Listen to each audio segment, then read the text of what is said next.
शुभेच्छा आफू त तालमा खसी खसी चस्मा पनि तालमै फाल्दी। हाई गाइस, हामी चाहिँ यो दिन चाहिँ कायाक गर्ने भनेर चाहिँ सबैजना भएर चाहिँ लेक साइड गथ्यौँ। कायाक भन्दा पनि सब बोर्डिङ गर्ने भनेर लेक साइड गथ्यौँ। मम्मीहरूले नि पहिलेदेखि गर्न रहर गर्नुभएको थियो, त्यही भएर अनि यहाँ चाहिँ मम्मीको गीत बजेपछि नाच्नु सुरु हुन्छ। त्यही भएर अनि त्यसपछि त्यो दिन त्यति बेला चाहिँ हामी 12 बजीतिर गथ्यौँ, त्यही भएर खासै मान्छे थिएनन्। अनि यस्तो घाम चर्किरहेको थियो, त्यही भएर मैले हात डढ्छ भनेर सेतै हुने गरेर सनस्क्रिन लगाएँ। स्टिल मलाई सनबर्न भयो नै, मेरो हात खुट्टा सबै कालो भइरह। अनि चाहिँ हामी सब बोर्डिङ गर्न रेडी भएको थियौँ। पछि एकछिनमा त शुभेच्छा कहाँ पुगिसकेको थियो, मम्मीहरू एकतिर ठुलो मम्मी एकतिर त्यस्तै भइरहेको थियो।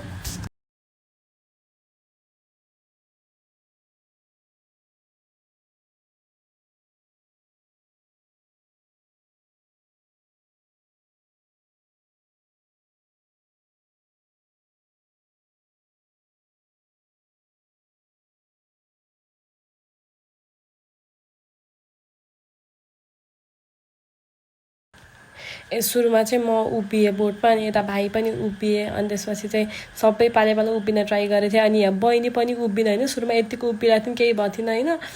अनि त्यसपछि शुभेच्छा उभिन ट्राई गरेको त भात रान्नमै पछाडि तालमा खसी शुभेच्छा। अनि म एकदम इमान्दार साथी भएको नाताले चाहिँ मैले यता बसेर भिडियो बनाउँदै जिस्काउँदै बसेँ, म केही हेल्प गर्न गइनँ।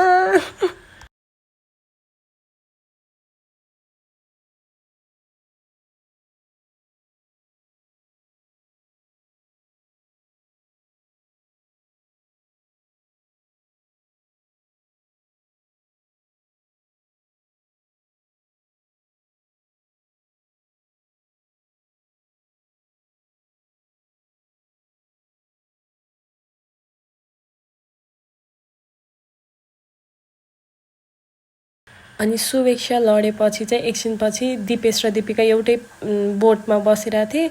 अनि दुईजनै लडे। अनि आफू त लडे गएर दिपेशले गएर चाहिँ उता सक्षम भाइलाई पनि लडाए। अनि अर्को दाइ आएर हेल्प गर्नुभयो चढाउन हामीले नसकेर।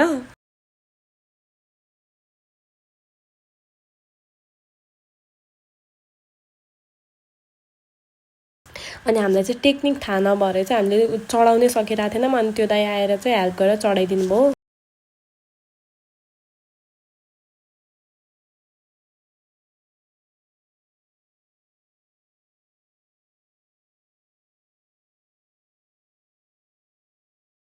अनि मैले चाहिँ आइसक्रिमको खोलसँगै अर्को कोकको बोतल पनि उठाएर राखेँ, फिर्ता लगेँ फोहोर फाल्ने ठाउँमा। अनि हामी चाहिँ एकछिन तालको साइडतिर चाहिँ यसै चिल हानेर बस्यौँ।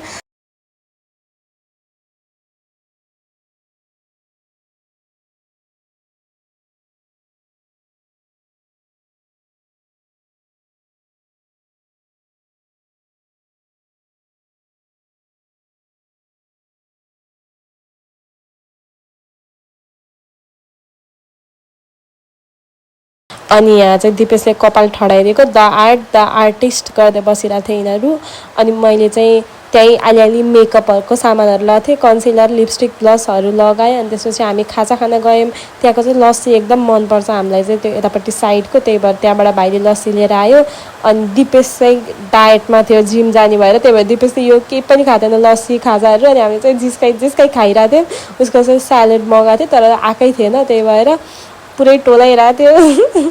अनि हामी जिस्का खायौँ। पछि उसको स्यालेड पनि आयो। अनि यही काँक्रो गाजर टमाटरहरू खायो दिपेशले अरू केही नखाने। अनि त्यसपछि चाहिँ ससेज बोइल गरेको नि मगाएको थियो।